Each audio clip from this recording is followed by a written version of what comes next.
악마는 디테일에 있다는 말도 있는 것처럼 교권 회복이 필요하다는 원칙적 입장에선 여야의 차이가 없지만 문제는 구체적인 방법에 있습니다. 지금 국회에서 여야가 이 문제를 두고 실험을 벌이고 있지만 성과가 없다고 합니다. 문제가 뭔지 따져보겠습니다.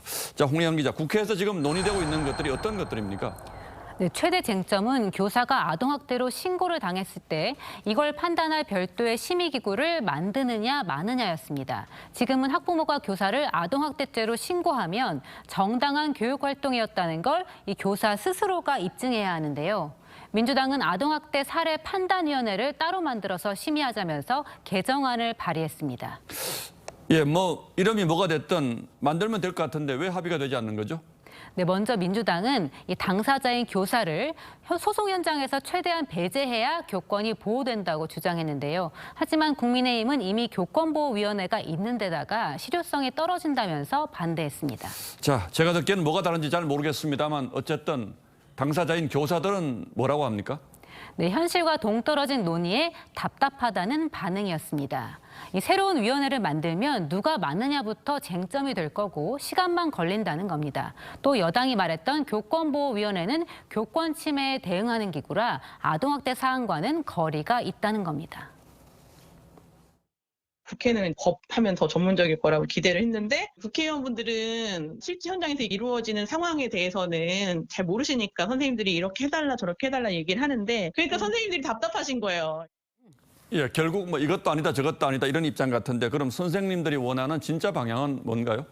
네, 무분별한 신고 자체를 막아달라는 겁니다. 2015년 아동복지법이 개정되면서 정서적 학대를 금지하는 조항이 들어갔는데요. 예. 기준이 모호하고 추상적이어서 신고가 쉬워졌다는 게 교사들의 주장입니다. 얼마 전 전국에 있는 교사 80명 정도가 자발적으로 연구팀을 꾸려서 300쪽 분량의 보고서를 만들었는데요.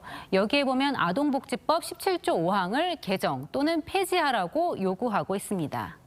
주로 가정에서 벌어지는 아동학대와 교육활동을 명백하게 구분해달라는 겁니다. 예. 아니었다라는 결론이 낼 때까지는 결국 법적인 절차를 거치는 거예요. 사실 정서적 학대랑 방임에서라도 선생님들이 좀 빠져나가면 다른 거 다 안 고쳐도 굉장히 많은 안정감을 가질 수가 있으시거든요. 결국 정치권의 논쟁이 현실과 동떨어져 있다 이런 주장이군요.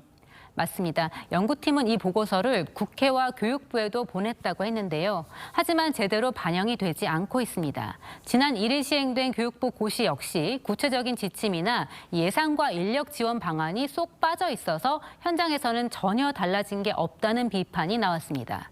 그래서 관련 법안과 정책 추진 과정에서 교사를 반드시 참여시켜달라는 게 지난 주말 거리로 나온 선생님들의 외침이었습니다. 예, 입법을 너무 서둘러 하면 그 자체로서 계약이 될 수도 있으니까 신중은 해야 되겠죠. 그러나 현실과 전혀 동떨어진 싸움을 하고 있다면 그것도 또 큰일이군요.